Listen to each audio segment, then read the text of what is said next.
طاسه فيها زيت، احط شويه بقى من السجق عشان يشوح.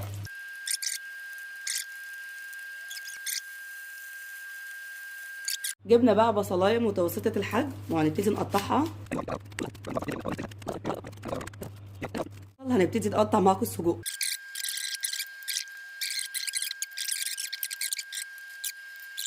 ننزل بقى بحته زبده في الطاسه، معلقه ثوم مفروم. بعد كده هننزل بالبصل. هننزل بقى بالفلفل الالوان مقطع.